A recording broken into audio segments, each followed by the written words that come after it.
بسم الله الرحمن الرحيم. السلام عليكم ورحمة الله تعالى وبركاته. نحمده ونستعينه ونستهديه ونستغفره ونؤمن به ونتوكل عليه ونعوذ بالله من شرور أنفسنا ومن سيئات أعمالنا.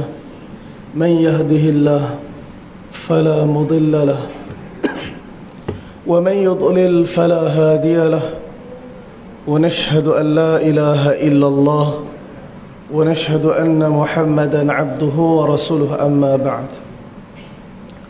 قال الله سبحانه وتعالى في القرآن الكريم: أعوذ بالله من الشيطان الرجيم. من المؤمنين رجال صدقوا ما عاهدوا الله عليه فمنهم من قضى نحبه ومنهم من ينتظر وما بدلوا تبديلا. صدق الله العظيم. قال رسول الله صلى الله عليه وسلم: من كانت الدنيا همه فرق الله عليه أمره وفقره بين عينين ولم يأتيه من الدنيا إلا ما كتب له ومن كانت الآخرة نيته جمع الله له أمره وجعل غناه في قلبه وأتته الدنيا وهي راغمة أو كما قال رسول الله صلى الله عليه وسلم. Ya, Alhamdulillah, pertama selamanya kita panjatkan syukur kita kepada Allah kerana limpah kurnia kasih sayang Allah Subhanahu wa taala hakikatnya menjadi asbab kita berhimpun tengah hari ini pada bulan Ramadan, yang mana semakin hari semakin meninggalkan kita. Rasa barunya masuk Ramadan. Tengok hari ni dah sekejap lagi dah 19 Ramadan hari. Maghrib nanti dah masuk ke 19 Ramadan. Jadi tuan-tuan, hakikatnya masa yang berlalu begitu pantas. Bukan makin panjang, tapi umur kita makin pendek. Dan Allah Subhanahu wa taala telah menghantar Nabi alaihi wassalatu wassalam, para anbiya, untuk memperingatkan setiap daripada kaum-kaum dia tentang perkara yang sangat besar berkenaan dengan makna kehidupan, ujian di atas dunia dan kampung halaman di negeri akhirat. InsyaAllah tengah hari ini masa pendek, tuan-tuan, kita akan bermuzakarah sedikit berkenaan dengan sebuah peristiwa yang besar yang berlaku pada awal Ramadan yang Nabi dan para sahabat ridwanullahi ajma'in. Tuan-tuan, kita mungkin dah ada pengalaman puasa 30 tahun, 40 tahun, 50 tahun. Nabi kita sallallahu alaihi wasallam ketika awal dakwah baginda di kota Madinah 13 tahun, belum ada perintah untuk menunaikan puasa di bulan Ramadan. 13 tahun Nabi berada di kota Mekah menyempurnakan dakwah. Allah tak turunkan apa-apa ayat Al-Quran untuk para sahabat berpuasa di bulan Ramadan. Habis itu sahabat tak puasa kan sebelum tu? Puasa. Mereka puasa apa? Ayyamul bid. Ni puasa hari putih ni, tuan-tuan, ni sunnah yang cukup besar. Kerana Nabi mengamalkan, Nabi SAW menyempurnakan puasa hari putih ni setiap bulan daripada bulan-bulan Islam, 13, 14, 15 hari bulan, setiap bulan. Ini sunnah Nabi yang besar. Nabi berpuasa pada hari Isnin, pada hari Khamis. Dan Nabi banyak berpuasa pada bulan Rajab. Tuan-tuan, pada tahun kedua Hijrah, pada bulan Sya'ban, dikala para sahabat ridwanullahi ajma'in, mereka bila berhijrah ke Madinah, bukan lepas hijrah aman, damai, tenang, tak buat apa, tuan-tuan. Di Mekah mereka disusah payahkan dalam kerja dakwah, di baling batu. Ada sahabat yang hempas batu di atas badan dia. Sayyidina Bilal, ada sahabat yang dibaringkan di atas bara api sehingga belakang dia, darah, daging dia, lemak dia telah memadamkan bara api. Sayyidina Khabbab Al-Arat radhiyallahu anhu, ada wanita yang disiksa, dicucuk, dibutakan mata dia. Sayyidatuna Zinnirah radhiyallahu anha, ada keluarga yang dibunuh, disyahidkan ketika awal dakwah Nabi. Sayyidatuna Sumayyah binti Khayyat, Sayyidina Yasir bin Amr radhiyallahu taala anhuma. Ini perjuangan awal dakwah Nabi di bumi Mekah, 13 tahun dengan mujahadah. Tapi tak ada peperangan, belum ada perintah mengangkat pedang berjihad jalan Allah. Tapi bila Nabi berpindah, dia berhijrah saja ke kota Madinah, maka telah datang satu lagi kewajiban. Sebelum para sahabat dia hadiahkan dengan Ramadan, dengan puasa di bulan Ramadan, kutiba alaikumul qital wa huwa kurhun lakum, telah diwajibkan ke atas kalian untuk turun berperang. Sebelum kutiba alaikumus siyam, sebelum diwajibkan ke atas kalian puasa, Allah Ta'ala telah memerintahkan para sahabat untuk keluar berjuang di jalan Allah. وَعَسَىٰ أَن تَقْرَهُوا شَيْئًا وَهُوَ خَيْرٌ لَكُمْ. Dan kata Allah, adakala kamu benci satu benda tapi benda itu baik untuk kamu. وَعَسَىٰ أَن تُحِبُّوا شَيْئًا وَهُوَ شَرٌّ لَكُمْ. Adakala kamu sayang satu benda tapi benda itu tak baik untuk kamu. Wallahu ya'lamu wa antum la ta'lamun. Dan Allah tahu apa yang kamu tak tahu. Sebab itu tuan-tuan, turun Al-Quran pada bulan Sya'ban tahun kedua Hijrah, hadiah untuk para sahabat ridwanullah ajma'in. Ketika berada di Mekah, tuan-tuan kalau buka Quran, dia sama ada ayat Quran ni Makkiyah atau Madaniyah. Sama ada Al-Quran ayat dia diturunkan di Mekah ataupun diturunkan di Madinah. Dan tak ada Syamiyah, tak ada. Ayat Quran turun kat Syam, tak ada. Tuan-tuan, kalau kita perhati ayat-ayat yang turun di Mekah, kebanyakan ayat ialah perintah untuk mentauhidkan Allah. Jadi ayat berkenaan syariat, berkenaan dengan hukum-hukum fiqh ni kurang turun di Mekah.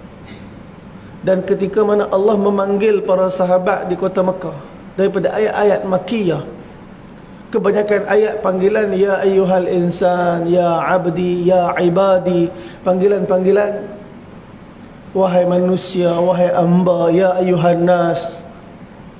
Belum ada lagi panggilan seperti mana panggilan Allah kepada para sahabat ketika mereka di Madinah. Apa dia panggilan? Bila sahabat berpindah saja di Madinah, maka Allah mula memanggil para sahabat dengan panggilan ya ayyuhalladzina amanu, wahai orang beriman. Tuan-tuan, kita pula kalau baca Quran, jumpa ayat ya ayyuhalladzina amanu, pause, berhenti tak? Kalau Quran tu bukan terjemahan, dan kalau kita pun tak faham bahasa Arab, cari Quran terjemahan, ambil berat, highlight sekejap. Sebab bila Allah panggil ya ayyuhalladzina amanu, makna dia ada perintah khusus lepas tu. Dan kalau kita buka ayat Al-Quran, jumpa ya ayyuhalladzina amanu, maknanya ada perintah khusus. Ya ayyuhalladzina amanu qu anfusakum wa ahlikum nara. Wahai orang beriman, jaga diri kamu, ahli keluarga kamu daripada api neraka. Ya ayyuhalladzina amanu tubu ila Allah taubatan nasuha. Wahai orang beriman, bertaubatlah kepada Allah dengan taubat nasuha. Tuan-tuan, setiap daripada panggilan yang pangkal bermula dengan ya ayyuhalladzina amanu, maknanya ada ayat penting Allah beritahu khusus pada orang beriman. Ambil perhatian sungguh-sungguh wahai orang beriman. Begitulah pada bulan Sya'ban tahun kedua Hijrah, turun ya Al-Quran. Ya ayyuhalladzina amanu, wahai yang beriman, kutiba alaikumus siyam, difardukan ke atas kalian berpuasa, kama kutiba alal ladzina min qablikum, seperti kefarduan ke atas orang terdahulu sebelum daripada kamu. Apa natijah yang Allah nak daripada Ramadan, daripada puasa sebulan ni? La'allakum tattaqun, mudah-mudahan kalian dapat takwa. Bila? Bulan Syaban tahun kedua Hijrah. Sebelum tu, bahkan di saat dan ketika tu, sahabat sedang disibukkan dengan peperangan demi peperangan. Kita selalu kata Badar ni perang pertama dalam Islam. Bawa tenang, kita balik kitab surah, kita buka dalam kitab Muallim Madinah, kita akan dapati bahawa sebelum peperangan Badar berlaku beberapa peperangan. Peperangan Abwa, peperangan Buwath, peperangan Rabigh, Zul Usyairah. Tuan-tuan, tengah hari ni kalau nak cerita semua perang ni, insya-Allah kita habis asar ataupun maghrib. Tapi kita potong semua. Saya cuma nak bawa tuan-tuan pergi pada satu perang sebelum Badar dan kita masuk Badar. Sebab perang ni penting. Ghazwah Usyairah berlaku pada bulan Jamadil Awal di penghujungnya. Dan Nabi berada di kampung Al-Usyairah sehingga awal Jamadil Akhir. Apa sebab Nabi memerintahkan 150 orang para sahabat bersiap dengan panji disiapkan oleh Nabi. Nabi bagi kepada Sayyidina Hamzah bin Abdul Muttalib. Tuan-tuan, kita kena faham, bila orang Islam berhijrah ke kota Madinah, meninggalkan bumi Mekah, mereka telah meninggalkan rumah mereka dan harta-harta mereka. Abu Bakar Siddiq telah keluar selai sepinggang. Sayyidina Uthman bin Affan, Abdul Rahman ibn al-Auf, Suhaib al-Rumi, Umar al-Khattab, sahabat ni telah keluar meninggalkan bumi Mekah, meninggalkan harta-harta mereka, rumah-rumah mereka. Apa jadi kat rumah dengan harta yang ditinggalkan? Orang Quraisy, kita kena faham, Arab jahiliah ketika tu, mereka ni penjenayah yang cukup besar. Abu Jahal, penjenayah yang cukup hebat. Bukan kata penjenayah saja, dia pembunuh. Dia telah bunuh Sumayyah binti Khayyat. Dia telah bunuh Sayyidina Yasir bin Amr, bapa pada Sayyidina Ammar. Dia telah siksa Sayyidina Ammar, sehingga Sayyidina Ammar telah mengeluarkan perkataan mendustakan Nabi dalam keadaan terpaksa, yang ayat Quran turun menerima iman dia. Tuan, mereka ni kita kena faham penjenayah yang cukup hebat. Ada seorang nama dia Uqbah bin Abi Mu'ayz. Tuan-tuan ingat nama ni, sebab hari tu saya bawa Jumaat Ziarah Badar. Saya pula lupa nak explain, nak cerita kisah dia ni. Sampai dekat Ibn Zabiyah, satu tempat yang Nabi singgah ketika Badar, Nabi singgah ketika Haji Wada', Nabi singgah ketika Fathul Makkah. Bahkan Nabi Musa AS pernah singgah dengan 70,000 para Bani Israel tunaikan haji. Bahkan pernah juga disinggahi tempat tu, yakni Air Zabiyah tu, oleh 70 Nabi bersalat di tapak tu. Dan Nabi SAW nak ambil keberkatan tempat tu, Nabi pun singgah dalam laluan Nabi. Kalau Nabi nak pergi Badar, nak pergi Makkah, Nabi akan singgah kat situ, Nabi akan tunaikan salat di situ. Di mana? Irq Zabiyah. Irq Zabiyah ni daripada kota Madinah lebih kurang 71 km. Tambah lagi 3.6 km, dia akan sampai ke Birrul Rawha. Birrul Rawha ni pertengahan jalan. Ada orang confuse. Kalau tuan-tuan pergi Masjid Nabawi, dalam Masjid Nabawi ada telaga di pintu 22 kat belakang, tapi nak tengok kena selak kapet. Telaga tu nama dia Birha, telaga Ha, milik Abu Talha radhiyallahu taala anhu. Ditanda lagi. Sebab apa ditanda? Sebab Nabi suka minum air telaga tu. Berlaku peristiwa di situ. Abu Talha dengan keimanan, ketakwaan dia pernah solat duha dekat kebun dia. Tuan-tuan, di belakang Masjid Nabawi tu, daripada rumah Nabi, daripada border Raudah tu sampai ke belakang tu ialah kebun Sayyidina Abu Talha radhiyallahu anhu. Dalam tu dulu ada rumah banglo, ada telaga. Telaga tu nama Telaga Ha. Ada orang confuse Telaga Ha dengan Telaga Rawha. Telaga Rawha kat mana? Tengah perjalanan Badar. Tuan-tuan, kalau apa yang saya cakap ni mungkin ada yang tak pernah dengar, tuan-tuan balik lagi, tuan-tuan take note, tuan-tuan tengok Google. Semua gambar tu dekat Google. Ataupun kalau tuan-tuan rajin, tuan-tuan buka saya punya YouTube channel, Saya punya pergerakan perjalanan jejak sirah ni saya rakam, saya letak kat sana. Bukan untuk apa, untuk saya sendiri rujuk lah lepas tu. Tuan-tuan, Nabi singgah di satu tempat yang bernama Irq Zabiyah. Saya lupa nak cerita dekat jemaah, sebab dekat situ ada satu kubur. Nabi singgah kat situ, mereka tanda musalla Nabi di situ. Dan ada satu kubur. Kubur tu tak ditanda pun, tapi kerana daripada percakapan orang ni pun cerita sampai sekarang kita tahu tu kubur siapa. Itulah kubur Uqbah bin Abi Mu'ayth. Jadi saya sampai Rabiah itu, saya pun tunjuklah kubur tu. Saya kata, minta maaf tuan-tuan, ni musalla Nabi, yang depan tu ialah kubur Uqbah bin Abi Mu'ayth. Lepas tu sekali ramai-ramai pergi sana, siap baca Fatihah. Saya, alamak, kata tuan-tuan, sabar. Sebab tuan-tuan baca Fatihah ni, tuan-tuan, Uqbah bin Abi Mu'ayth ni ludah muka Nabi dulu. Uqbah bin Abi Mu'ayth ni antara orang yang banyak menyusahkan Nabi SAW. Bukan sahabat. Dia ni ditawan dalam peperangan Badar, tapi sampai di Irzabiah Nabi buat keputusan untuk bunuh dia kerana teruk penentangan. Dia ni siapa sebenarnya? Uqbah bin Abi Mu'ayth ialah majikan kepada Sayyidina Abdullah bin Mas'ud radhiyallahu anhu. Apa kerja Abdullah bin Mas'ud sebelum masuk Islam? Pengembala kambing. Pagi Abdullah bin Mas'ud akan keluar, bawa kambing Uqbah bin Abi Mu'ayth pergi ke Bukit Ajiat, mengembala di sana. Petang bawa balik kambing, balik masuk kandang. Ini kerja Abdullah bin Mas'ud. Uqbah bin Abi Mu'ayth cuma tengok dia sebagai budak suruhan, dia bukan siapa-siapa. Dia bukan hamba, dia pekerja. Dia beza hamba, pekerja. Pekerja ialah orang yang bayar upah, gaji di atas pekerjaan dia. Sayyidina Abdullah bin Mas'ud bukan hamba, dia ialah pekerja. Dia pengembala kambing. Disebut di dalam Hayatus Sahabah, satu hari Nabi dan Abu Bakar Siddiq dah selesai sibuk dengan dakwah, ditentang, dihina, dicaci. Nabi keluar, Nabi sampai di kawasan Bukit Ajiat. Nabi nampak Sayyidina Abdullah bin Mas'ud tengah mengembala kambing. Dan Abdullah bin Mas'ud pun ni, masa tu dia tak ambil bahagian, dia tak ambil pot tentang cerita dakwah Nabi ni, sebab sibuk dia dengan kambing.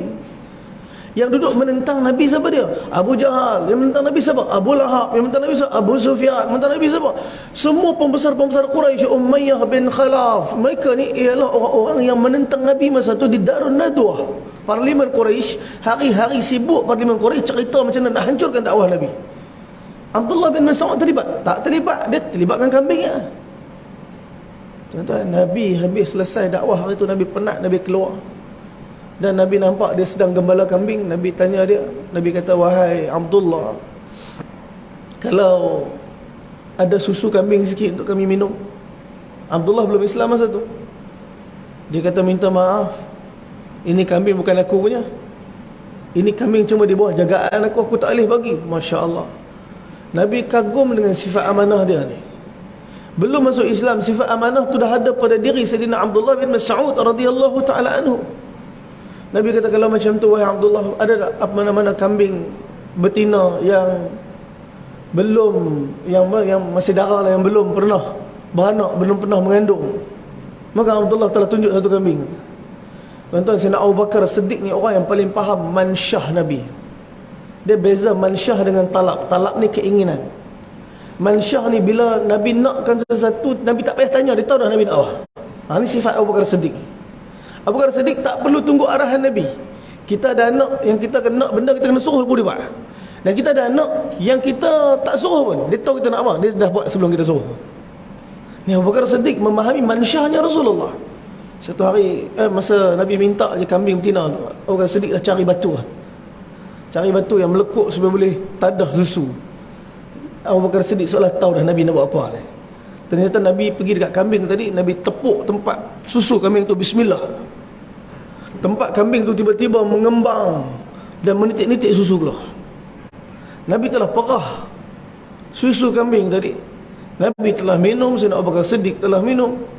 Selesai kenyang Nabi dan Abu Bakar Siddiq minum, Nabi tepuk balik tempat susu, ikhlas, kecut balik tempat susu ni. Abdullah bin Mas'ud tengok, dia tak pernah tengok benda ni. Al-Imam Baihaqi menceritakan perkara ni dalam kitab Himpunan 1000 Mukjizat Nabi SAW.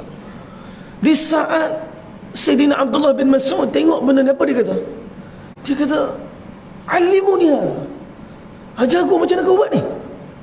Nabi kata dia, "Ya Abdullah, anta rajulul muallam." Kamu ni orang cerdik. Kamu ni orang yang terpelajar. Dengar sini. Nabi dakwah dia pada Islam. Nabi cerita tentang iman, tauhid, akhirat. Tak ada tunggu apa-apa, tak ada fikir apa. Abdullah kata, "Asyhadu an la ilaha illallah wa asyhadu annaka Muhammadan abduhu wa rasuluh." Terus beriman pada Allah. Abdullah bin Mas'ud terus beriman pada Allah. Tuan-tuan, bila Abdullah beriman kepada Allah, menyebabkan penentangan, siapa dia? Yang paling teruk menentang ni ialah Uqbah bin Abi Mu'aiz, bos dia. Masa tu semua orang akan siksa hamba yang masuk Islam, pekerja yang masuk Islam. Sumayyah binti Khayyat dulu ialah hamba Abu Jahal, tapi Abu Jahal merdekakan dia kerana nak nikahkan dia dengan Sayyidina Yasir bin Amr. Yasir bin Amr ni orang Yaman, mai Mekah nak cari siapa? Ahli keluarga dia. Kenal Abu Jahal, rapat Abu Jahal, baik Abu Jahal. Akhirnya Abu Jahal telah kahwinkan dia dengan siapa? Sumayyah binti Khayyat. Dulu hamba, dia merdekakan, dinikahkan dengan Sayyidina Yasir bin Ammar. Yasir bin Amr lahir Sayyidina Ammar bin Yasir. Ammar lahir merdeka, bukan hamba. Sebab mak dia dulu bekas hamba Bani Makhzum. Tuan-tuan, maka Abu Jahal bila mana mengetahui iman mereka, tangkap mereka, seksa mereka, bunuh mereka. Begitu juga Bani Adi. Sayyidina Umar Al-Khattab, ketua Bani Adi masa itu, tangkap Sayyidatuna Zinirah, seksa, cucuk, butakan mata dia. Dan begitu dengan Khabbab Al-Arat dan sahabat-sahabat, semua diseksa. Tapi Abdullah bin Mas'ud ni, dia cerdik. Dia pada awal dia masuk Islam, dia tak pernah berenggang dengan Nabi SAW. Mana ada Nabi itu dia. Dia sentiasa berada di rumah Arqam ibni Abi Arqam. Tak ada satu ayat Quran melainkan semua di bawah pengetahuan dia. Tak ada satu ayat Quran melainkan dia tahu kenapa ayat itu turun, di mana ayat itu turun, bila ayat itu turun, kerana siapa ayat itu turun. Semua di bawah pengetahuan dia. Sebab tu Nabi kata, kalau kalian nak dengar Al-Quran dibaca seperti ia diturunkan, maka dengarlah Al-Quran dibaca seperti mana bacaan Ibnu Ummu Abd, Abdullah bin Mas'ud. Kalau dia baca Quran macam Jibril ajar Nabi baca Quran. Ini Abdullah bin Mas'ud. Sebab tu Nabi kalau duduk dengan Abdullah bin Mas'ud, Nabi kata, "Ya Abdullah, iqra' alayya." Tolong baca Quran, aku nak dengar. Abdullah kata, "Ya Rasulullah, aqra'u alayka wa alayka unzila." Aku baca Quran untuk Tuan, sedangkan Al-Quran Allah turunkan kepada Tuan. Nabi kata, "Inni uhibbu an asma'ahu min ghairi." Aku rindu nak dengar Al-Quran itu dibaca selain daripada aku. Wahai Abdullah, bacalah. Kata Abdullah, kerana Nabi nak dengar aku baca Quran, faqara'tu suratun Nisa, aku telah baca surah An-Nisa hatta balagtu, sampai pada ayat fa kaifa idza ji'na min kulli ummatin bi syahid wa ji'na bika ala haula'i syahida. Nabi kata, berhenti. Fara'aitu 'ainaya Rasulillah sallallahu alaihi wasallam tahmilani. Aku tengok mata Nabi bergenang, mengalir, menangis. Nabi sallallahu alaihi wasallam dengar bacaan ni.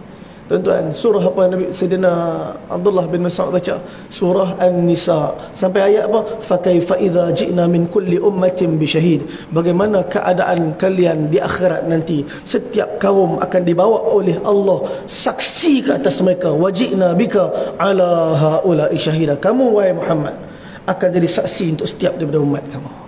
Nabi akan jadi saksi salat kita, tuan-tuan.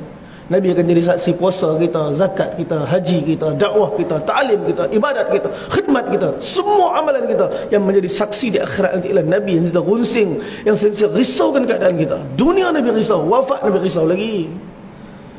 Tuan-tuan, sebab tu Uqbah bin Abi Mu'aiz ni teruk penentangan daripada Nabi. Tuan-tuan, dalam peperangan Badar, Abdullah bin Mas'ud ikut peperangan ni. Tuan-tuan, kita balik saat pada Zul Ushairah sebelum kita pergi pada Badar.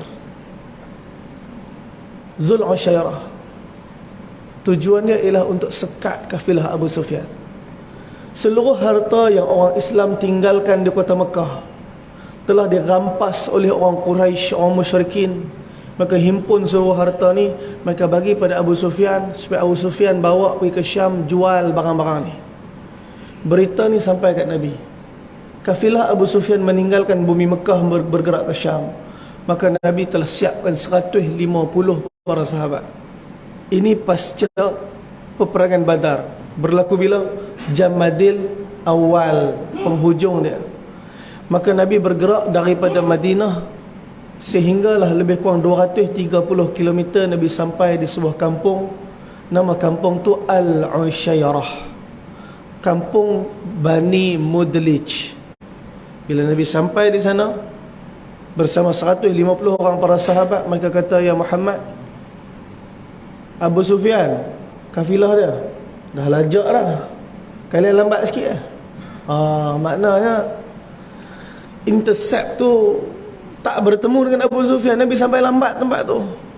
Jadi Abu Sufyan dah lajak ke depan. Nabi kata, kalau macam tu tak apalah, kita akan atur rancangan yang lain. Nabi tak turun balik. Nabi tinggal di kampung Ushayrah sebentar. Nabi salat di sana hatta ada peristiwa yang berlaku. Sayyidina Ammar bin Yasir meriwayatkan, ketika kami berada di sana, aku dan Sayyidina Ali karramallahu wajhah, kami duduk dan tengok Bani Mudlij mereka gali pergi. Tengah tengok gali pergi mengantuk, kami duduk atau tidur. Tiba-tiba Nabi datang. Aku dengar kata Ammar, Nabi sebut, qum ya Abu Turab, qum, bangun bapak tanah, bangun. Abu Turab ni siapa dia? Rasulullah. Minta maaf, Sayyidina Ali. Sayyidina Ali dipanggil Abu Turab, bapak tanah. Sebab apa? Diceritakan dia tidur masa tu, dia berguling kanan kiri, muka penuh dengan tanah. Bila Nabi kejut, dia bangun, dia pun bangun. Bila dia bangun, Nabi bagi tahu, wahai Ali, inginkah aku khabarkan kepada kamu dua golongan yang paling celaka? Sayyidina Ali dengar Nabi tanya, Nabi beritahu dua golongan yang paling celaka. Yang pertama ialah Uhaymar, golongan yang telah membunuh untanya Nabi Saleh. Kaum Thamud dekat mana? Al-Ula, Madain Saleh, yang hari ni ramai orang Malaysia pakat-pakat ada pergi ziarah ni. Tempat azab di mana kaum Thamud mereka telah membina apa? Rumah mereka telah tebuk gunung-gunung, mereka telah tebuk batu-batu, mereka telah tebuk tempat itu menjadi rumah-rumah mereka. Kalau pergi sana, tuan-tuan, hari ni rumah-rumah tu mereka dah jadikan hotel. Tuan-tuan boleh booking.com. Booking.com. Tuan-tuan nak masuk dekat dalam Madain Saleh tu kena bayar 90 rial tiket masuk, tuan. Bas akan bawa tuan-tuan pergi dalam. Dekat dalam tu hotel bayar lagi, tuan-tuan.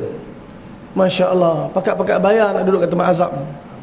Nabi lalu situ. Nabi lalu bila masa nak pergi perang Tabuk, apa Nabi buat? Nabi kata kat sahabat, tundukkan pandangan kalian, jalan laju-laju, menangislah kerana tempat ni dulu Allah azab. Siapa dia? Umat Nabi Saleh, kaum Thamud. Mereka berbangga dengan kekuatan mereka. Mereka boleh tebuk batu dan mereka boleh hidup dalam batu. Mereka boleh hidup dalam bukit, mereka boleh hidup dalam gunung. Allah nak hancurkan keingkaran mereka, Allah nak balikkan mereka kepada Allah. Allah hantar Nabi Shu'aib, Nabi Saleh, dan Allah Ta'ala perintahkan Nabi Saleh untuk dakwahkan mereka. Mereka ingkar kepada Nabi Saleh. Mereka kata kekuatan mereka, kehebatan mereka, mereka boleh hidup dalam batu. Allah nak tunjuk kehebatan Allah. Kalian hidup dalam batu, Allah mengeluarkan kehidupan daripada batu. Daripada batu Allah keluarkan unta hidup. Batu yang tak hidup keluar unta hidup. Bukan kata keluar unta, unta yang keluar tu bunting. Allah. Apa kaum Nabi Saleh buat kat unta? Bunuh, tuan-tuan. Dah lah tak beriman, melihat mukjizat di depan mata mereka, bunuh unta tu lagi. Allah beritahu kecelakaan. Nabi kata mereka ialah golongan umat yang celaka kerana mereka mengingkari Nabi mereka, mereka mengingkari mukjizat Allah, mereka mengingkari perintah-perintah Allah. Ingkar kepada Nabi, kecelakaan kepada seluruh umat. Tuan-tuan, Nabi Saleh AS ni golongan pertama. Golongan kedua sebenarnya, Nabi pergi dekat Sayyidina Ali. Nabi pegang, Nabi angkat tangan Nabi SAW, Nabi letak di antara kening Sayyidina Ali. Nabi kata, golongan kedua wahai Ali yang celaka ialah yang akan bunuh kamu nanti, yang menyebabkan darah akan mengalir sehingga membasahi janggut-janggut kamu. Nabi pegang janggut Sayyidina Ali. Ternyata Sayyidina Ali memerintah 4 tahun. Sayyidina Ali ni cerdik, tuan-tuan. Zaman Rasulullah, pusat pemerintahan Islam Madinah. Zaman Sayyidina Abu Bakar, pusat pemerintahan Madinah. Uthman, Madinah. Sampai zaman Sayyidina Ali, dia buat keputusan untuk pindahkan pusat pemerintahan. Sebab apa? Ikhtilaf yang cukup teruk berlaku. Zaman Sayyidina Uthman, mereka bunuh Sayyidina Uthman di rumah Sayyidina Uthman. Tuan-tuan, rumah Sayyidina Uthman ni dekat sangat dengan rumah Nabi di Raudah. Mereka bunuh sahabat Nabi, mereka bunuh menantu Nabi dalam keadaan di depan makam Nabi SAW, di dalam rumah Sayyidina Uthman. Allah. Sayyidina Ali tak mau pertumpahan darah berlaku lagi di depan Nabi. Apa Sayyidina Ali buat? Pindahkan pemerintahan kat Kufah. Pindahkan pemerintahan kat Kufah. Kalau berlaku apa-apa peristiwa, ikhtilaf, pembunuhan, pergaduhan, maka tak berlaku depan Nabi SAW. Dan ini Sayyidina Ali punya adab dengan Nabi SAW. Ya, Sayyidina Ali dibunuh bukan orang kafir. Yang bunuh Sayyidina Ali siapa dia?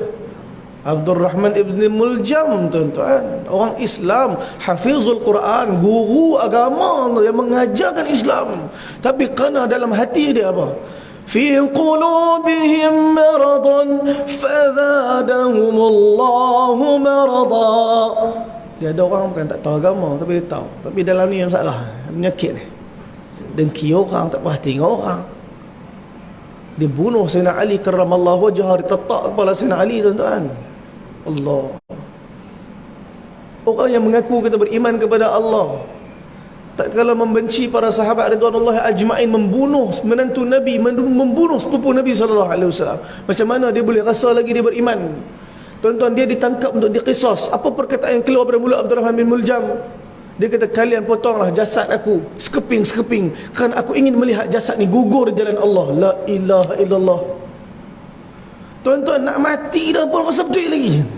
Hak ni kita takut tak? Kita doa pada Allah, Allahumma arinal haqqa haqqan warzuqna ittiba'ah wa arinal batila batilan warzuqna ijtinabah. Supaya Allah Ta'ala zahirkan yang betul tu betul, kita dapat ikut yang betul tu dengan betul. Supaya Allah Ta'ala zahirkan yang batil tu batil, supaya kita boleh tinggalkan kebatilan tersebut. Risau, tuan-tuan. Yang paling risau apa dia? Yakin betul tapi salah. Moga Allah jauhkan kita, tuan-tuan. Maka Nabi SAW tinggal sekejap di Zul Ushairah tadi, dan Nabi berutusan balik Madinah. Tapi Nabi tak balik semua. Nabi tinggal 2 sahabat. Siapa yang Nabi tinggal? Talha bin Ubaidillah dengan Sa'id ibn Zaid. Talha bin Ubaidillah, Sa'id ibn Zaid. Dua-dua ni ialah sahabat yang 10 dijamin syurga. Nabi perintahkan mereka bergerak ke Luj. Daripada Zul Ushairah bergerak pergi Luj. Luj ni, tuan-tuan, kalau tuan-tuan search di Google, the Maldives of Saudi Arabia. Cantik tempat tu. Saya hari tu hampir bawa jemaah pergi Luj. Kita nak buat package Mekah, Madinah, Luj. Tapi bila saya tengok pendaftaran jemaah dekat dalam jemaah tu, dalam grup tu, dalam travel tu, lebih 50% pertama kali main umrah. Jadi bila 50% lebih pertama kali, saya kata batal Luj. Sebab baik kita banyak masa kat Masjid Nabawi, banyak masa Masjidil Haram. So kalau pergi Luj, confirm ambil masa 2 hari lagi sana. Tapi untuk orang yang dah biasa dah ulang alik pergi Mekah, Madinah, ulang alik, tak apa, jom kita pergi Luj. Kita tambahkan ilmu sirah kita. Sebab di Luj ada beberapa tempat sirah. Antaranya Sariyah Anbar. Sariyah Anbar, tuan-tuan. Nabi pernah hantar sariyah tentera para sahabat untuk dalam satu peperangan, makanan habis. Mereka lalu di pesisiran pantai sehingga sampai di Luj, Allah Ta'ala telah hantar ikan paus terdampar dekat tepi pantai. Dan ikan tu nama dia ikan ambar. Sahabat telah potong ikan ni, bawa jadi bekalan makanan sampai selesai perang. Bawa balik ikan tu dikeringkan, Nabi pun boleh makan kat Madinah. Peristiwa Sariyah Ambar berlaku kat mana? Luj. Tuan-tuan, kalau balik ni buka Google Luj. Kita Saudi, saya minta maaf, tuan-tuan. Ada makcik-makcik kita saja tanya soalan cepu cemas. Apakah ibu negara Saudi? Dengan yakin mereka jawab Mekah, tuan-tuan. Mekah, la ilaha illallah, makcik. Mekah bukan ibu negara Saudi. Ibu negara Saudi mana? Riyadh. Riyadh tu apa dia? Riyadh tu Najd. Najd apa? Tanah Yamamah. Antara tempat yang kuat menentang Nabi SAW. Riyadh dulu, kan? Tapi daripada sana, asbab dakwah Nabi, Raja Yamamah Sayyidina Sumamah bin Uthal masuk Islam. Tuan-tuan, Nabi hantar 2 sahabat pergi Luj. Di sebuah wadi ada satu nama Wadi An-Nakhbar. Di situ ada satu rumah. Dalam Sahih Bukhari disebutkan nama sahabat tu Kush Al-Juhani. Jadi 2 sahabat ni, Talha bin Ubaidillah dengan Sayyidina Sa'id ibn Zaid, mereka duduk dekat rumah Kush Al-Juhani. Untuk apa? Mereka dihantar oleh Nabi sebagai mata-mata. Nak tunggu bila? Tunggu berita kafilah Abu Sufyan patah balik bila? Sebab hari tu nak masa Abu Sufyan pergi, intercept tak jadi. Sekarang ni Abu Sufyan dah balik, dah berniaga, dah untung. Keuntungan tu dia akan bawa balik ke Makkah untuk diagih-agihkan sesama mereka. Maka Nabi kata, wahai Talha, wahai Sa'id, kalian tunggu di sana, dapatkan berita kafilah Abu Sufyan, kita akan intercept waktu mereka balik pula. Maka berapa lama? Jamadil awal, Jamadil akhir Nabi balik, Rejab, Sya'ban. So 2 bulan sahabat ni tunggu dekat Luj, dekat Wadi An-Nakhbar. Kami tahun lepas pergi Luj, naik GMC, disangkakan 4-wheel drive kita sewa. Bukan. Masuk padang pasir tuan-tuan, tenggelam. Tayar tenggelam. Kita orang Malaysia tuan-tuan, biasa dah tayar tenggelam dalam lumpur ni. Kita pun letak macam-macam, batu lah, apa-apa lah. Makin letak tuan-tuan, makin tekan minyak, makin tenggelam dia. Inna lillah. Rupanya padang pasir ni tak macam lumpur. Jadi apa yang berlaku, kami kat sejam tuan-tuan, tak tahu nak apa. Orang Malaysia semua 4 orang penunjuk jalan, tak ada kan. Kami pandai-pandai sendiri. Allah hantar 2 badui datang, tak cakap apa. Datang tengok tayar dah tenggelam separuh, dia terus buka angin, buang habis angin tayar, dia suruh tolak, start enjin, baru naik. Kami lega, alhamdulillah dah dapat keluar. Jadi kita pun cari petrol pump nak isi balik angin. Jadi nak pergi petrol pump tu kena lalu jalan tar. Tuan-tuan bayangkan jalan kempeh, tayar tak ada angin, atas tar. Sampai dekat petrol station nak isi angin, bengkak habis semua tayar tuan-tuan. Oh, jam kata, aduh bengkak ni, tayar kita sewa ni. Tuan-tuan, alhamdulillah dekat Saudi tayar dia tak mahal macam kat Malaysia. Kami tukar 4 biji tayar 5,000 rial tuan-tuan. Allah kata, sewa dah mahal, tukar tayar lagi kan. Inilah harga dia. Tuan-tuan, dekat mana? Wadi An-Nakhbar di Luj, di rumah Kush Al-Juhani radhiyallahu anhu. Lepas duduk sampai bulan Sya'ban, lepas balik ke mana? Ke Madinah. Lepas dapat berita bahawa Abu Sufyan dalam perjalanan balik dari Syam. Nabi kata, sekarang kita buat persiapan. 313 orang bersiap untuk apa? Untuk intercept kali kedua kafilah Abu Sufyan. Apa tujuannya? Nak ambil harta Abu Sufyan rampas untuk kita, untuk diambil balik hak kita. Orang Islam punya hak, harta orang Islam, duit orang Islam. Tuan-tuan, 313 orang yang dalam kepala otak mereka pergi bukan untuk perang. Pergi mana? Pergi untuk ambil harta mereka balik. Kafilah Abu Sufyan dalam 50 orang. Kafilah Abu Sufyan dalam 50 orang. Jadi Nabi bentuk 313 orang di kalangan para sahabat, bergerak daripada Madinah pergi Badar. Berapa kilometer? 150 kilometer. Bulan Ramadan, tahun pertama diperintahkan oleh Allah untuk para sahabat puasa. Tahun tu juga untuk pergi perang. Tuan-tuan, apakah mereka kata, ya Rasulullah, tahun ni kan tahun pertama puasa, apa kata kita tangguh lepas raya? Kita macam tu kan, kita relax dulu lah puasa ni. Aduh, benda pula puasa dia. Tuan-tuan, mereka faham Ramadan bukan hanya bulan ibadat, tapi Ramadan bulan dakwah.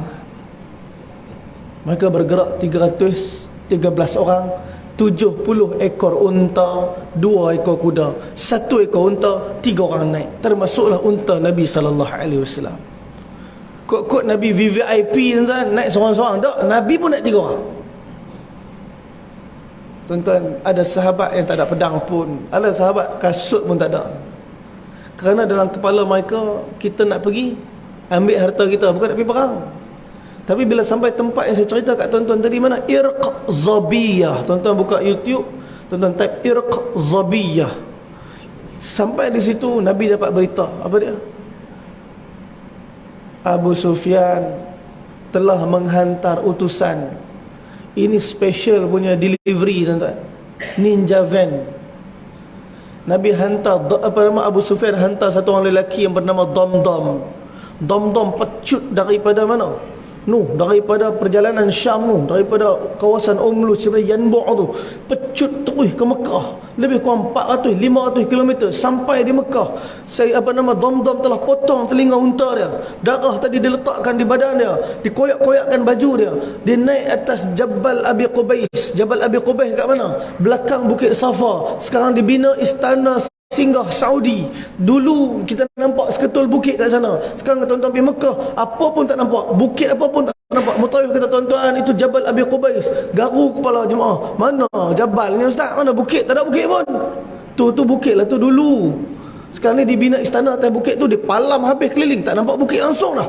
Itu Jabal Abi Qubais. Di situ Nabi pernah belah bulan. Di situ Nabi cerita tentang peristiwa Al-Isra wal Mi'raj. Banyak peristiwa berlaku di atas Jabal Abi Qubais. Di situlah Damdam naik dalam keadaan baju dia yang penuh berlumuran dengan darah, dicarik-carikkan. Dia telah himpun, ya ma'asyaral Quraisy, wahai orang Quraisy, mai sini aku nak bagi tahu. Kalian tengok keadaan aku, darah dengan koyak-koyak pada badan aku, kecederaan pada unta aku. Kalian bersiaplah, kafilah Abu Sufyan telah diserang oleh orang Islam. Masya Allah. Abu Jahal orang paling semangat sekali. Dia kata ini menandakan peperangan, ayo semua siap untuk perang. 1,200 orang dihimpunkan.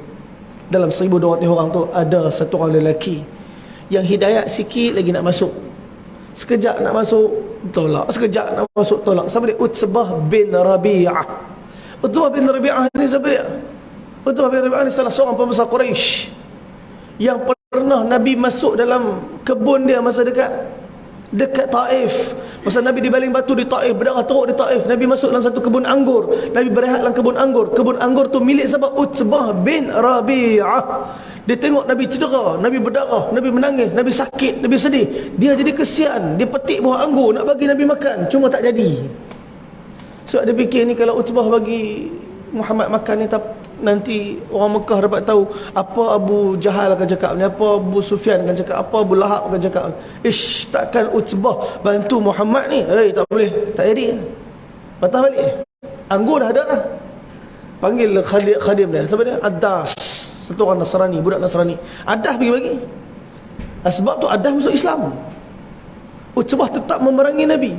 Kalau ikut perang Badar, Utbah tak mau pergi. Tuan-tuan, Abu Jahal kata siapa yang tak pergi perang Badar ni, maka dia ni bukan lelaki. Abu Jahal kata siapa yang tak pergi perang ni, dia bukan anak jantan. Tuan-tuan, bayangkan, tercabar semua. Utbah tercabar. Dia ajak anak dia Al-Walid, dia ajak adik dia Syaibah, semua pergi perang Badar. Tuan-tuan, semua pembesar Quraisy keluar ikut perang Badar. Khalid Al-Walid siap nak keluar. Khalid Al-Walid dah pakai baju perang nak keluar. Abu Jahal kata, Khalid, kau nak pergi mana ni? Wahai Khalid, kalau kita semua pergi, siapa nak jaga Mekah daripada peperangan musuh-musuh? Harbul Basyuh sedang berlaku masa tu. Khalid, kamu tinggal. Sebenarnya Allah selamatkan Khalid, tuan. Allah selamatkan Khalid. Itulah satu-satunya general peperangan Islam yang tak pernah kalah sepanjang hidup dia. Kalau dia ikut perang Badar, orang Quraisy kalah, maknanya dia pernah kalah lah. Tuan-tuan, Khalid diselamatkan oleh Allah. Khalid tak pergi perang Badar. Khalid jaga Mekah. Siapa seorang kita pergi? Abu Lahab. Abu Lahab tak pergi perang Badar. Abu Lahab ni Allah bagi kat dia sakit. Masa perang Badar ni dia kena wabak, dia kena penyakit. Kita kalau tengok muka Abu Jahal, tuan-tuan, dalam cerita-cerita filem-filem Arab, macam mana rupa Abu Jahal yang digambarkan? Tengok watak tu pun rasa nak pukul, tuan-tuan. Weh, muka dia rasa, memang muka jahat betul lah. Tuan-tuan, dalam sirah tak tulis macam tu. Dalam sirah, macam mana cerita, macam mana wajah susuk tubuh Abu Jahal. Abu Jahal ni handsome, minta maaf, Abu Lahab. Abu Lahab ni handsome, tuan-tuan. Abu Lahab ni salah seorang daripada anak Abdul Muttalib. Abu Lahab ni, dia ni putih. Kalau dia malu akan merah muka dia. Siapa isteri dia? Ummu Jamil. Allah, Ummu Jamil. Jamil apa dia? Cantik. Ummu Jamil, ibu kecantikan. Memang cantik betul Ummu Jamil. Pernikahan Abu Lahab dengan Ummu Jamil, wedding of the year. Pernikahan lelaki yang handsome dengan wanita yang cantik. Ni Abu Lahab ni, pakcik Nabi. Tapi bila main dalam cerita-cerita sirah apa, cerita-cerita kartun apa, kalau watak Abu Lahab, woi, muka masya-Allah. Muka kita tengok pun rasa nak belasah. Muka Abu Lahab nampak betul-betul jahat betul. Muka, tengok muka dah tahu jahat. Tuan-tuan, Allah Ta'ala tak buat macam tu. Kadang-kadang orang yang muka tak jahat, kita tak tahu hati dia macam mana. Kadang-kadang orang muka nampak jahat, kita pun lagi tak tahu hati dia macam mana. Abu Lahab begitu keadaan berseri muka dia. Pakcik yang begitu mencintai Nabi. Bila Nabi lahir, antara orang yang paling sayang Nabi siapa? Abu Lahab. Cutikan kota Mekah, sembelih unta, bagi jamu orang makan. Ni hamba perempuan dia, Thuwaibah, diberikan untuk menjadi ibu susuan Nabi sallallahu alaihi wasallam. Ibu susuan Nabi yang pertama sebelum Halimatun Sa'diyah. Siapa dia? Thuwaibah. Thuwaibah menyusukan Nabi sallallahu alaihi wasallam sebelum Halimatun Sa'diyah bawa ke kampung Bani Sa'ad. Tuan-tuan, sayang Nabi, Abu Lahab dekat Nabi ni. Makin Nabi membesar sehingga Nabi kahwin dengan Sayyidatuna Khadijah. Nabi dapat anak berapa orang dengan Sayyidatuna Khadijah? 6. Perempuan 4. Tuan-tuan, anak Rasulullah membesar, Ruqayyah membesar, Ummu Kalthum membesar. Abu Lahab berkenan. Dia kata, wahai Muhammad, apa kata kita rapatkan silaturahim kita?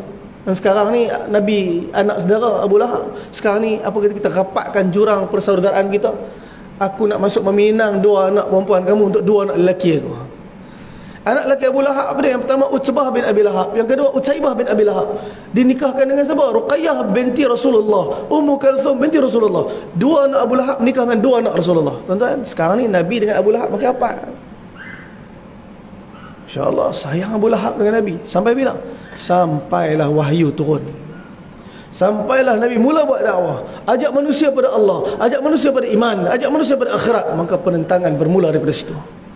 Abu Lahab yang tadinya sayangkan Nabi, sekarang bertukar menjadi benci Nabi. Ummu Jamil kata, wahai Abu Lahab, macam mana Allah boleh angkat dia jadi Nabi, patut engkau jadi Nabi? Sampai macam tu. Bila Nabi panggil berhimpun di Bukit Safa untuk ajak Bani Hashim beriman kepada Allah, apa Abu Lahab buat? Abu Lahab kata, untuk ni kau himpunkan kami wahai Muhammad. Dia ambil batu nak baling kat Nabi sallallahu alaihi wasallam. Turun ayat Quran, tabbat yada abi lahabin wa tabb. Celaka kata Allah kepada 2 tangan Abu Lahab. Bukan tu ya. Wa imra'atuhu hammalatal hatab. Isteri dia pun sama juga. Ummu Jamil pun terlibat dalam penentangan pada Nabi. Tuan-tuan, dalam perang Badar, semua orang pakat pergi perang Badar. Abu Lahab pergi tak? Tak pergi. Abu Lahab ni dia pengecut jugalah. Dia bagi alasan macam-macam. Dia kata, aku tak boleh nak pergi ni, aku tengah sakit semua. Dan dia tak pergi. Walaupun dia tak pergi, dia mati dengan wabak, tuan-tuan. Mati Abu Lahab dengan penyakit teruk, kulit berkudih pada badan dia, busuk jasad dia. Dan akhirnya tak ada siapa nak kebumikan dia. Dikatakan dia dicampak jasad dekat mana? Dekat Bukit Abu Lahab, ada lagi kat Mekah. Tuan-tuan, Allah hina mereka. Badar dipanggil sebagai Al-Furqan. Al-Furqan ni makna dia pembeza di antara hak dengan batil. Perang Badar dipanggil Al-Kubra, yang besar. Padahal yang ikut perang Badar ramai tak? 313 lawan 1000 je. Nak balik Uhud, Uhud berapa ramai? 700 lawan 3000. Khandak berapa ramai? 3000 lawan 10000. Perang Tabuk berapa ramai? Nabi 10,000 lawan dengan 200,000. Itu pun tak jadi. Orang Quraisy tak jadi tak. Perang Mu'tah 3,000 lawan dengan 200,000. Perang Qadisiyah yang syahid dalam Islam 8,500 orang. Allah. Kalau nak banding semua jumlah ni dengan perang Badar, sikit je Badar. 313 lawan dengan 1000 je. Sampai di Irzabiyah Nabi kata dekat para sahabat, wahai para sahabat, aku menjanjikan kepada kalian harta-harta kalian, tapi sekarang ni telah sampai berita tentera Quraisy sedang bergerak.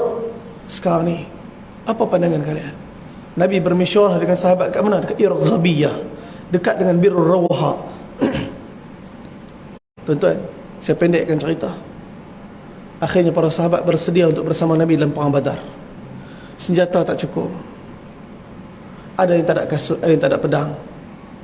Ada yang tak sempat ikut.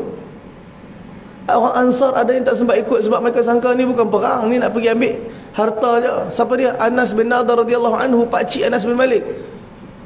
Maka Nabi SAW bila balik bila perang Badar, dia sedih.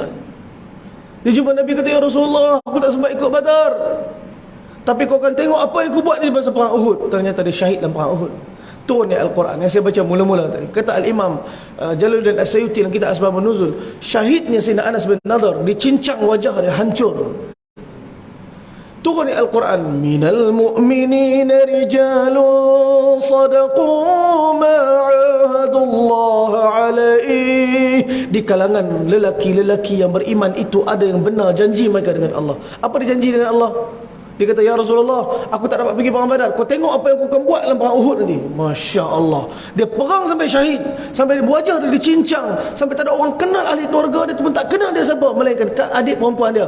Bila tengok tanda pada tangan dia, kata, ni Anas bin Nadar ni, pakcik pada Anas bin Malik. Faminhum man qada nahbah, sebahagian mereka gugur syahid di jalan Allah. Wa minhum man yantazir, sebahagian masih menunggu lagi untuk menyempurnakan janji mereka dengan Allah. Wa ma baddalu tabdila, sikit pun mereka tak bergoncang, tak berganjak di antara janji mereka dengan Allah. Siapa yang tengah tunggu? Saya dan tuan-tuan semua. Kalau kita pegang jalan yang sama, baiat yang sama seperti ahli Badar, kita sedang menanti untuk menyempurnakan janji yang sama. Tuan-tuan, mereka dah pergi dulu dah, mereka dah syahid dah. Tuan-tuan, sampai di Badar. Tuan-tuan nak tahu Badar tak Badar? Kalau tuan-tuan pergi Badar, tuan-tuan boleh tengok, oh dah Badar. Sebab apa? Sebelum Badar semua bukit batu. Tuan-tuan sampai Badar, tuan-tuan tengok bukit pasir. Bukit pasir yang cukup cantik. Bila nampak bukit pasir, maknanya kita dah sampai Badar. Tuan-tuan, di Badar, bila Nabi sampai, Allah firman dalam Quran, إِذْ أَنْتُمْ بِالْعُدْوَةِ الدُّنْيَا وَهُمْ بِالْعُدْوَةِ الْقُصْوَى وَالرَّكْبُ أَسْفَلَ مِنْكُمْ. Ketika kalian berada di satu tempat yang bernama Udwatul Dunia, dan orang bukan Islam berada di Udwatul Qaswah, وَالرَّكْبُ yakni kafilah Abu Sufyan asfala minkum, sebenarnya berada di sebalik kalian. Kalau Nabi pusing belakang tengok dekat sebalik bukit, Nabi pasti jumpa Abu Sufyan, kafilah dia, ambil harta, balik, khalas, tak jadi perang. Tapi Allah kata, Badar, ialah ketetapan kami. Kami nak perang tu jadi, kata Allah. Kami yang nak perang tu jadi kerana kami inginkan kemenangan ke atas kalian. Allah yang atur perang tu supaya jadi. Allah yang sengaja menjadikan Nabi tak jumpa Abu Sufyan. Allah yang sengaja menjadikan Nabi SAW tak terserempak dengan Abu Sufyan. Allah yang sengaja membawa 1,200 orang daripada Mekah untuk hadir ke Badar untuk berperang dengan orang Islam. Allah yang aturkan mawa'id. Temu janji peperangan itu diatur oleh siapa? Allah. Nabi buat kemah dekat mana? Dekat mana? Udwatul Dunia. Tuan-tuan, Udwatul Dunia pun sampai sekarang ada lagi. Bukit pasir tu, kawasan lapang tu. Kami kalau pergi dekat Udwatul Dunia, antara perkara yang kita akan buat apa? Kita akan buka kasut, kita akan lari ke atas pasir tu. Sebab apa? Sebab masa Nabi sampai, Nabi buat kemah, hujan ranyang-ranyang turun, suasana sedap, sejuk. Nabi kata dekat sahabat, bangun, segarkan diri kalian, berlari. Nabi suruh sahabat jogging. Dekat mana? Dekat kawasan pasir tu. Kami pun pergi buka selipar jogging. Tapi kami pergi selalu sampai tengah hari, Masya Allah, tuan, jogging atas pasir, tuan-tuan. Allah. Hari tu kami pergi dah Maulana Mansur, relax, dia berjalan, dia berdiri, dia tanam kaki dalam pasir. Kata Allahu Akbar. Dia kata, Ustaz, kita nak ambil berkat daripada ahli Badar ni. Ustaz, berkat-berkat juga sakit ni. Tuan-tuan, cinta menghilangkan kepedihan dan kesakitan. Tak ingat dulu kekasih kita pernah ada kat sini, ya Allah, menghilangkan segala kegundahan, kesakitan, melainkan yang ada cinta dan kerinduan. Tuan-tuan, satu orang sahabat yang bernama Hubaib bin Munzir mai jumpa Nabi, kata, ya Rasulullah, bina kemah di sini wahyu Allah ke cadangan kepada tuan? Nabi kata, aku cadangkan kita bina kemah di sini. Hubaib kata, ya Rasulullah, aku cadangkan kalau kita ke depan sikit, kita bergerak ke depan sikit, di kawasan sana ada telaga-telaga. Aku cadangkan kita kuasai telaga-telaga tu agar memberi kelebihan lebih pada kita terhadap orang Quraisy. Nabi terima cadangan Hubaib bin Munzir. Maka Nabi pindah daripada Udwatul Dunia, Nabi pergi ke satu tempat yang berdekatan dengan medan perang. Kawasan tu banyak telaga. Di situ Nabi bina kemah. Maka tapak kemah tu hari ini dibina masjid. Masjid tu nama dia Masjid Arish. Dah setahun masjid tu renovate. 2 minggu lepas saya pergi, pun renovate lagi. Tak boleh masuk. Saya kata, lama betul renovate dia ni. Bukan bina baru, renovate, tuan-tuan. Kita nak masuk dalam tu, nak salat. Sebab apa? Di dalam tu ada ditanda tempat Nabi SAW bersalat di sana. Sepanjang malam Nabi berdoa dengan tangisan, sehingga Abu Bakar Siddiq kata, ya Rasulullah, dah lah, Allah mesti dengar doa tu. Ya Rasulullah, cukuplah. Nabi doa dengan doa yang macam-macam. Nabi kata, wahai Allah, seandainya kau tak menangkan tentera ni, aku khawatir kau takkan disembah lagi atas muka bumi ini. Tuan-tuan, sepanjang malam Nabi doa. Semua sahabat nyenyak tidur, Nabi seorang yang tak tidur. Kita kalau tahu esok nak perang, malam ni boleh tidur kan? Oh, kalau kita tahu esok nak kena serang kan, malam ni tak ada siapa tidur kan? Sebab risau esok boleh jadi hari terakhir kita tengok muka bumi ni. Tuan-tuan bayangkan, ahli Badar tidur semua. Allah bagi kepada mereka sakinah, ketenangan, ketenteraman. Yang tak tidur Nabi seorang ya, munajat, doa. Jibril turun janjikan kepada Nabi, ya Rasulullah, Allah janji menang. Lega tuan-tuan. Di sebelah kafir, ada siapa dengan orang kafir? Iblis. Iblis telah menyerupai muka satu orang sahabat yang masa itu belum Islam lagi. Apa dia? Suraqah bin Malik. Iblis kata, jangan risau, aku bersama kamu, aku janji kemenangan pada kamu. Masya Allah. Tuan-tuan, ternyata peperangan Badar berlaku. Bila perang berlaku, tuan-tuan, Allah Ta'ala telah hantar kepada Nabi. Ketika Nabi angkat tangan, ya Allah, kemenangan yang kau janjikan kepada kami, ya Allah, kemenangan yang kau janjikan kepada kami, ya Allah. 313 orang sahabat tanpa senjata yang lengkap. Ada yang tak ada pedang. Uqasyah bin Mihsan tak ada pedang, tuan-tuan. Nabi ambil pelepah tamar, Nabi campak dekat dia. Dan kitab Al-Isabah diceritakan ketika mana Uqasyah bin Mihsan sambut saja pelepah tamar yang diberikan oleh Nabi tadi, yang dicampak oleh Nabi tadi, pedang tukar jadi pedang. Dan dia guna pedang tu dalam perang Badar, perang Uhud, perang Khandaq, dan semua peperangan yang dia pergi, dan dia ikut lepas tu. Mukjizat demi mukjizat zahir. Peperangan berlaku, Nabi doa, ya Allah, kemenangan yang kau janjikan kepada kami. Allah turunkan 3,000 malaikat, lengkap berkuda, berserban. Tuan-tuan, 3,000 malaikat turun. Tak selesai, Allah standby lagi 2,000. Tuan-tuan, berapa ramai tentera Quraisy? 1,000 orang ya. Asal yang datang berapa? 1,200 orang. 1,200 orang datang. Abu Sufyan pergi jumpa Abu Jahal. Bila dah lepas daripada Nabi, dia pergi jumpa Abu Jahal. Wahai Abu Jahal, dah cukup, patah balik. Harta selamatlah. Abu Jahal kata, harta selamat, tapi aku tak nak orang Islam selamat. Ini hari kita akan hancurkan mereka. Abu Jahal kerah nak perang juga. Abu Sufyan ajak balik. Bila Abu Sufyan ajak balik, 200 orang ikut balik, tinggal 1,000 orang. 1,000 lawan dengan siapa? 313 para sahabat. Tuan-tuan, berapa para malaikat turun? 5,000 malaikat. 3,000 tambah 2,000.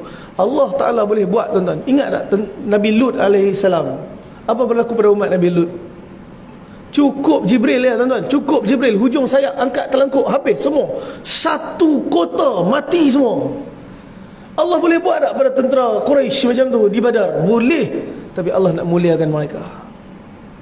Allah nak beritahu, kalian berperang bukan hanya kalian ada dalam peperangan ni, tapi bersama dengan kalian ada Allah dan tentera-tentera Allah. 5,000 malaikat bersama kalian. Ada sahabat kata, kami angkat pelepah tamar, kami hayun, pelepah tamar tu tak kena lagi, musuh kepala putih dah. Keajaiban demi keajaiban berlaku dalam peperangan Badar, tuan-tuan. Pada bulan Ramadan, Nabi puasa tak? Ni antara orang tanya soalan ni, puasa tak dalam Badar? Tuan-tuan, bila Nabi sampai Zabiah, Nabi minum. Maknanya Nabi buka puasa. Sahabat bila tengok Nabi buka puasa, sahabat buka puasa, sebahagian buka, sebahagian tak. Dan Nabi tak kata yang berbuka, yang tak berbuka supaya berbuka tak. Nabi cuma minum. Sahabat kalau berbuka, berbuka, tak berbuka tak apa. Sebab tu ada sahabat yang masih berpuasa dalam perang Badar. Siapa dia antaranya? Sayyidina Abu Ubaidah Al-Jarrah. Semua peperangan dalam bulan Ramadan dia puasa. Abu Ubaidah Al-Jarrah sikit pun tak terkesan. Begitu, dan Nabi pun tak kata apa. Nabi sayang Abu Ubaidah. Apa kata Nabi? Abu Ubaidah Al-Jarrah, likulli ummah amin wa aminu hadhihi al-ummah Abu Ubaidah Al-Jarrah. Setiap umat ada pemegang amanah dia. Pemegang amanah umat ni, kata Nabi, Abu Ubaidah Al-Jarrah. Begitu hebat orang dia. Dalam perang Badar, tuan-tuan, Abu Ubaidah Al-Jarrah, dia ni antara pemain pedang yang cukup hebat. Ramai orang kalau berdepan dengan dia akan lari, tak jadi perang. Sebab tahu lawan Abu Ubaidah hantar nyawa. Ramai orang tak mau berlawan dengan Abu Ubaidah. Tapi kata Abu Ubaidah dalam perang Badar, ada satu orang lelaki, aku ke kanan, dia ke kanan. Aku mengelak daripada dia. Aku ke kiri, dia ke kiri. Aku ke depan, dia ke depan. Aku ke belakang, dia ke belakang. Akhirnya aku terpaksa angkat pedangku, kata Abu Ubaidah. Aku tebas dia, jatuh, mati dia. Tuan-tuan tahu tak siapa? Al-Jarrah, bapak dia sendiri. Dia terpaksa tebas bapak dia sendiri. Tuan-tuan tahu tak? Inilah harga Islam. Mahal agama ni, sehingga sahabat terpaksa tebas ahli keluarga dia sendiri. Sayyidina Abu Hudzaifah radhiyallahu anhu, tuan-tuan, siapa dia? Ni Utbah bin Rabi'ah saya sebut tadi, yang pemilik kebun anggur kata Taif tu. Dia bila perang Badar ni bermula dengan duel 3 lawan 3. 3 orang yang keluar wakil tentera musyrikin, siapa dia? Utbah bin Rabi'ah, Syaibah bin Rabi'ah, Al-Walid bin Utbah. 3 orang. Mereka keluar, mana wakil daripada tentera Islam? 3 orang daripada Ansar keluar. Utbah kata, kalian siapa? Kami tak kenal. Kalian orang Ansar, kalian orang Madinah, kami hormati kalian. Kami nak daripada kami sendiri. Mana orang Quraisy? Maka Nabi kata sebenarnya Hamzah keluar, pakcik Nabi. Ali keluar, sepupu Nabi. Ubaidah bin Harith keluar. Siapa dia? Sepupu Nabi. Dua orang sepupu Nabi, seorang pakcik Nabi. Tuan-tuan, peperangan berlaku 3 lawan 3. Hamzah bunuh lawan dia, Sayyidina Ali bunuh lawan dia. Ubaidah bin Harith dicederakan oleh Utbah bin Rabi'ah. Ditebah kaki, tuan-tuan, darah keluar memancut. Datang Sayyidina Hamzah, tebah Utbah, mati syahid, mati Utbah. Tuan-tuan, mati Utbah. Tuan-tuan bayangkan, Utbah bin Rabi'ah ada anak yang masuk Islam, dan anak tu ada dalam perangan dalam pihak Nabi, pihak Islam. Siapa dia? Abu Hudzaifah bin Utbah. Abu Hudzaifah bila tengok bapak dia keluar, pakcik dia keluar, adik dia keluar, dia jadi Allahu Akbar, kalian ni aku sayang yang hampir hidayat masuk pada kalian, macam mana kalian boleh dulu? Allah. Abu Hudzaifah risaukan keselamatan bapak dia, pakcik dia, adik dia. Ternyata 3 orang ahli keluarga dia akan berdepan dengan 3 orang ahli keluarga Nabi. Tuan-tuan, kalau kita macam mana? Nak sokong ahli keluarga kita ke nak sokong ahli keluarga Nabi? Tuan-tuan, dahsyat ujian yang Allah bagi kat para sahabat. Kita orang Kedah, kita duduk kat Selangor, stadium Kedah lawan Selangor, nak sokong siapa? Jam tu. Kawan-kawan semua pakai merah kuning, tuan-tuan. Kita kata kita pergi masuk, kita mesti hijau kuning, tuan-tuan. Hijau kuning, Kedah pantang kalah walau sakit jatuh dan rebah. Tuan-tuan, lawan bola kalah Kedah, Allahu Akbar. Aku Selangor. Oh.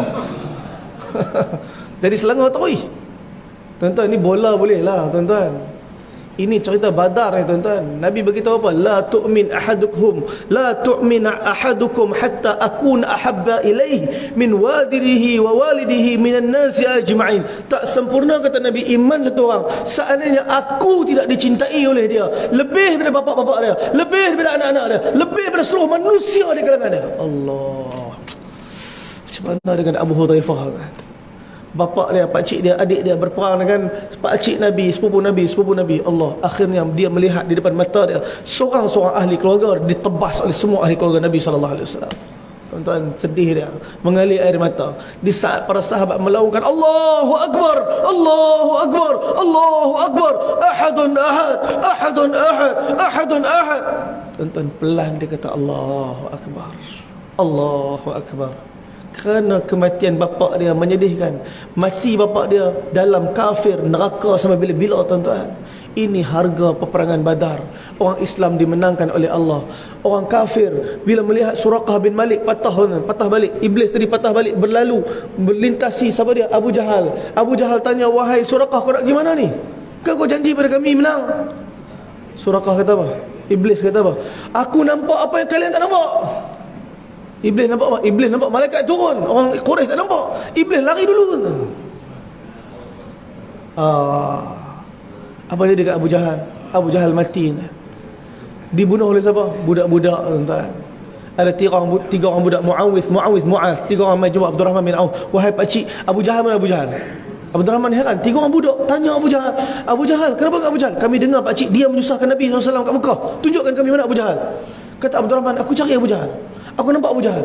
Aku kata kat budak-budak ni, nampak tak yang dia jaga ketat tu? Tu Abu Jahal. Tuan-tuan, kata Abdurrahman, tak lama aku nampak 3 budak ni dekat Abu Jahal.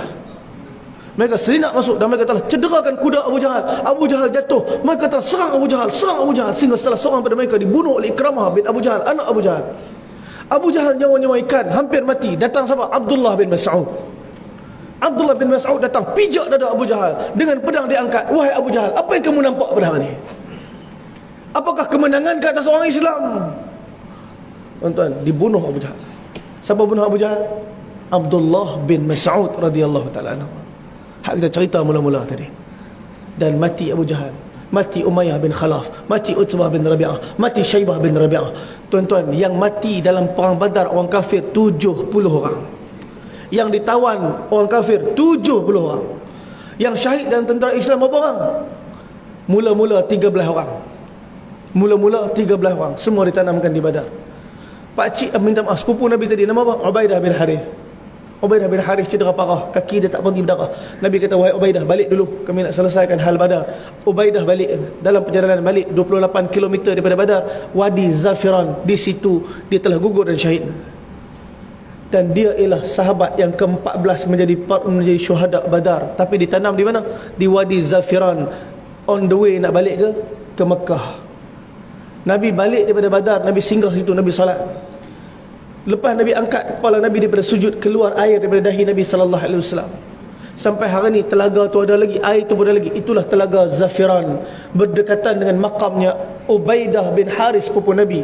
Dan antara sahabat yang kita boleh pergi dekat, duduk depan kubur dia betul-betul. Siapa dia? Ubaidah bin Haris di Wadi Zafiran. Tuan-tuan kalau pergi Badar, singgahlah ziarah sahabat ni. Off-road sikit lah, dalam 1 kilometer saja daripada Jalan Besar.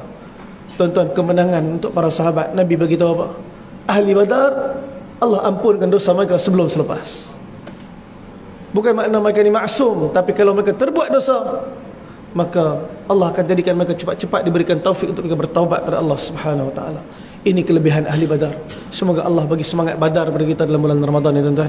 Semoga Allah telah hadirkan kebaikan daripada peristiwa Badar untuk kita makin bersemangat untuk mentaati Allah, untuk kita menjadi salah seorang daripada manusia, orang yang akan bawa agama, majukan agama di zaman kita, insya-Allah. Moga Allah Taala terima. Saya minta maaf tuan-tuan, drag masa lebih panjang. Ingat tadi 40 minit ya, jadi sejam lebih pula. Saya minta maaf tuan-tuan sekalian. Cerita Badar ni panjang tuan-tuan. Ni banyak potong tadi tu.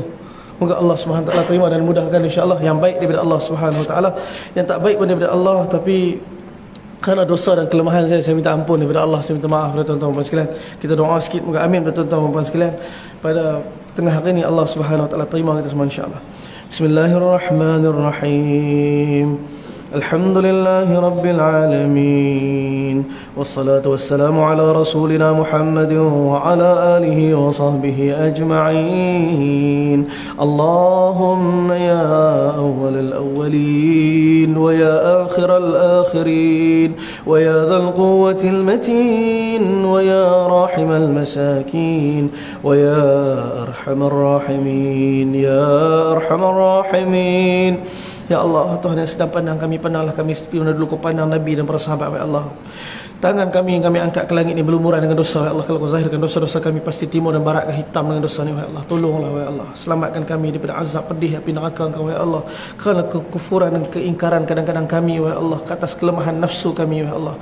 Tolonglah, ya Allah. Ampunkan dosa kami, mak ayah kami, anak isteri kami, guru-guru kami, sahabat handai kami, orang Islam seluruh dunia, ya Allah. Ada yang Ramadan berlalu daripada kehidupan mereka dengan zina, ya Allah. Ada yang bulan Ramadan mereka sibuk dengan arak judi, ya Allah. Ada yang bulan Ramadan sibuk dengan maksiat dan dosa, ya Allah. Tolonglah, ya Allah. Bagi taufik untuk setiap orang Islam taubat pada Engkau, ya Allah. Jadikan Ramadan sebagai sebuah bulan yang pengakhiran, yang akhir, yang Kau telah bersihkan kami dari segala dosa-dosa kami, ya Allah. Tolong, ya Allah. Jadikan Ramadan kali ini paling baik untuk kami, sehingga Kau tingkatkan amal kami, Kau hadiahkan takwa pada kami, yang menjadi asbab Engkau selesaikan seluruh masalah dunia dan akhirat kami. Kami tak pandai, ya Allah. Kami jahil, kami bodoh, kami hina, kami cuma hamba Kau Tuhan kami, ya Allah. Wahai Allah, apa yang Nabi SAW minta dalam doa Nabi, hidayat untuk manusia datang pada ketaatan pada Engkau, pada perintah Engkau, pada sujud pada Engkau. Itu yang kami minta, ya Allah. Apa Nabi SAW minta, jauh peperangan, wabak penyakit, perceraian, permusuhan, kebencian. Kau angkat dan jauhkanlah daripada kami, ya Allah. Kami tak pandai nak doa, ya Allah. Kami tak pandai nak doa. Tolonglah terima doa kami, ya Allah. Di kalangan kami mungkin ada yang dekat dengan Kau, ya Allah. Jadi sebab beliau Kau terimalah seluruh daripada doa-doa kami, ya Allah. Rabbana amanna bima anzalta wattaba'na ar-rasul faktubna ma'asy syahidin. Rabbana atmim lana nurana waghfir lana warhamna innaka ala kulli syai'in qadir. Di kalangan kami ada yang sakit, Kau sembuhkanlah. Ahli keluarga kami yang sakit, Kau sembuhkanlah. Yang diuji masalah rezeki, Kau lapangkanlah. Diuji masalah hutang, Kau langsaikanlah. Yang diuji masalah rumah tangga, Kau selesaikanlah. Rabbana atina fid dunya hasanah fil akhirati hasanah wa qina adzabannar. Sallallahu alaihi wasallam Muhammad wa ala alihi wa sahbihi wa barik. Alhamdulillahirabbil alamin. Taqabbalallahu minna wa minkum.